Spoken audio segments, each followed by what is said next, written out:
So let's shift now to your junior year. Mm. And it's interesting this year because you guys had a little bit of a snag there, and I'm trying to match up the timeline in my head because you brought this up when we were talking pre-show, and I completely forgot about it. This was 2010, fall 2010, going into the spring of 2011, and in 2011, I think that's when it was. There was a big tornado in Mhm. Tuscaloosa, and I Yep. remember reading about this. I was in the grocery store reading about this tornado. About a week later, I forget. It might have been in a paper. I don't remember, but I remember in my head the exact words where it came 2 miles within the football stadium. Yep. And I mean, it just sounded like it was a college town, Tuscaloosa, that was hit by this tornado, and it was just a complete shell shock. And meanwhile, you're also trying to get ready for a season. Can you just describe what that experience was like? Yeah. You know what's interesting? I think honestly, what hurt that town the most was we had so many tornado warnings leading up to it. Right. It was almost And like not. sorry, I have to just say this, just not to Yeah. cut you off, but I do have to say this. I like you, probably at that point. I still haven't to this day.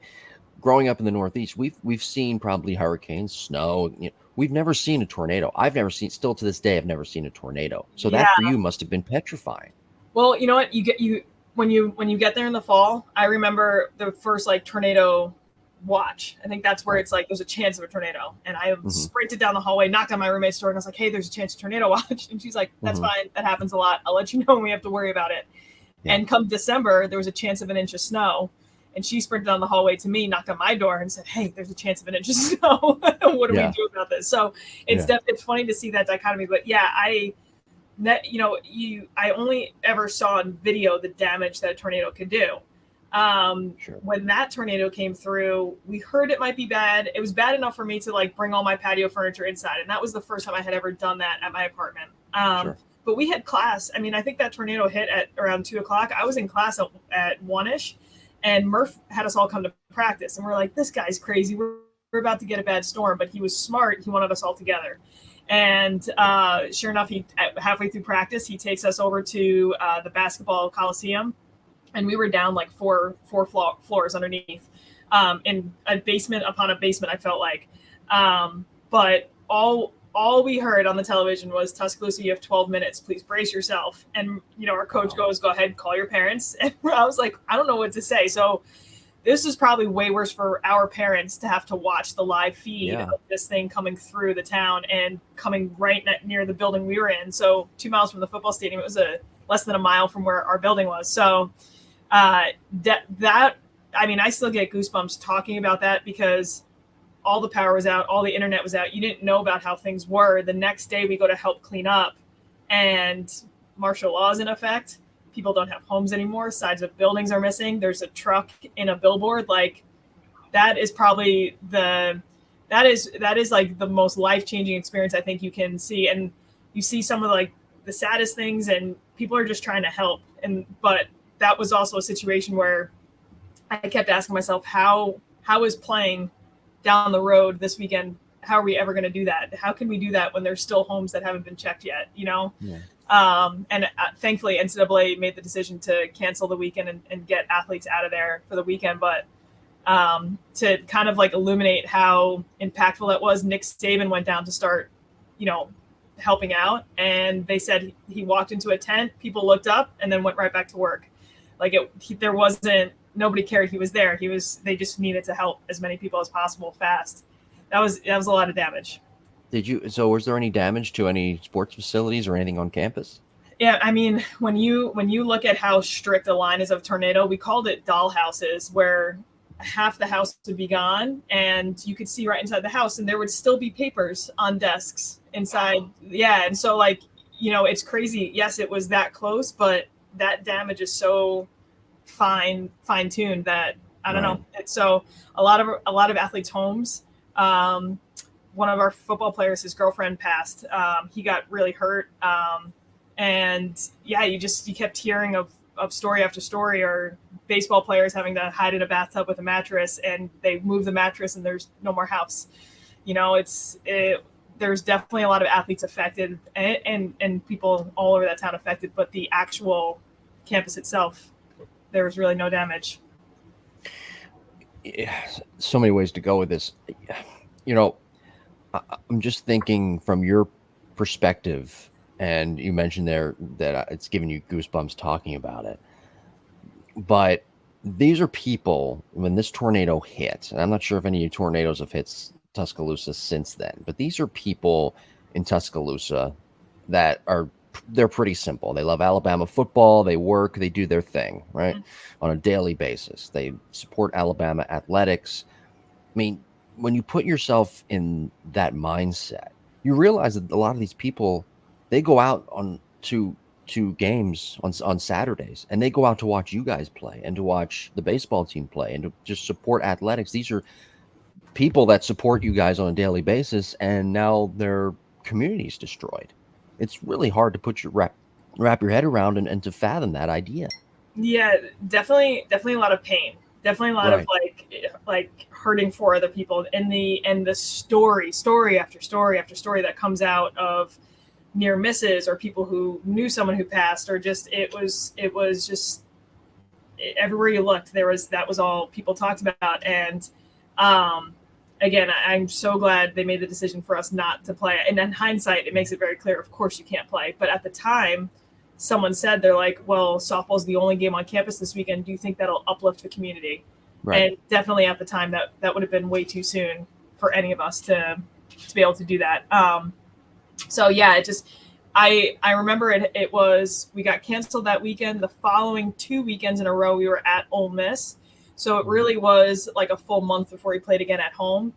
And the opposing team came in, they pulled into practice and they had to drive down that main strip that got affected.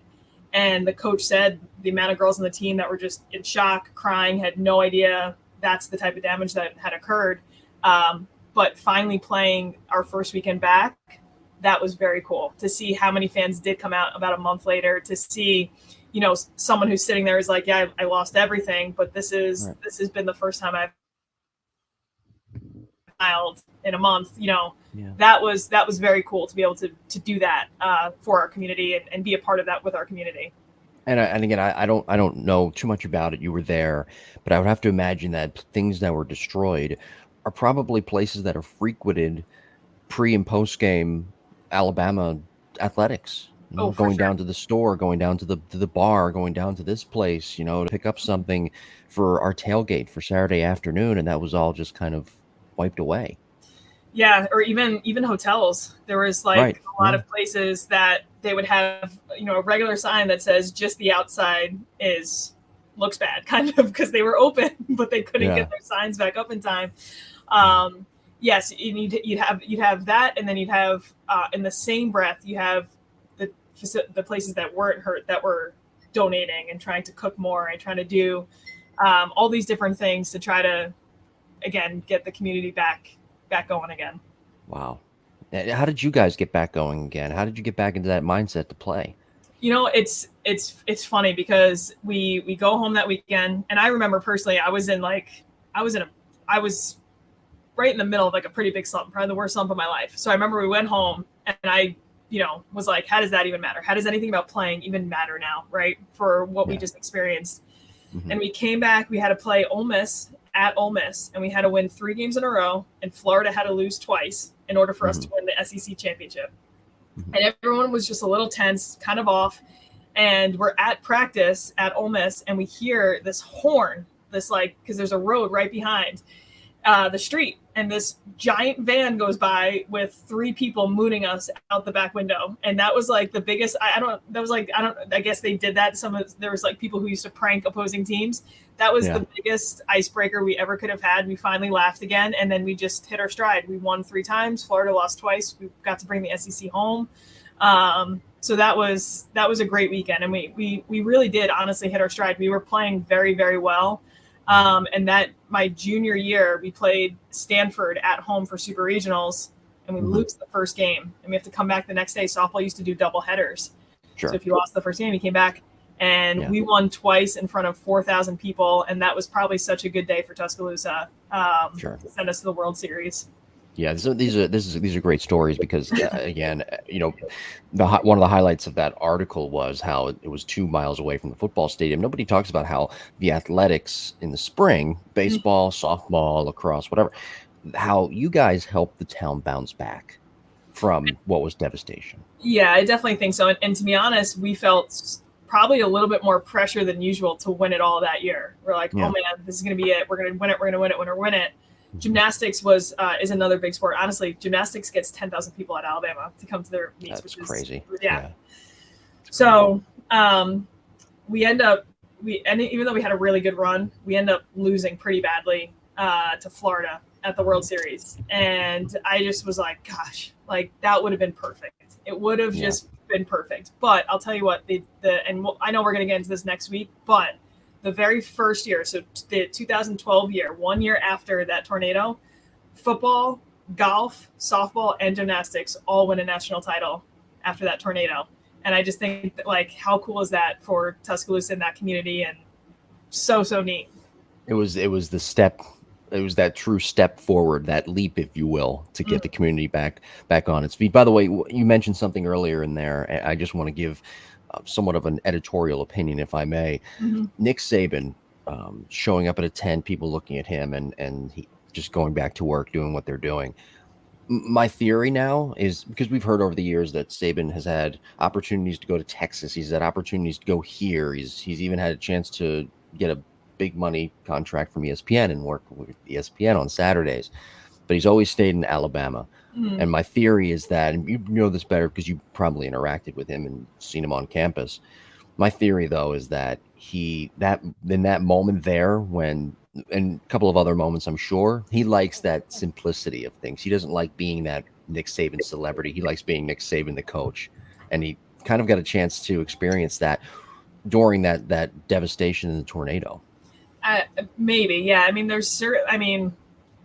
anytime family has come, friends have come, they're like, wow, there is something special about Tuscaloosa. And I will be biased to the day I die. I think there's something special about it, but you get that Southern hospitality with the big college town feel at the same time.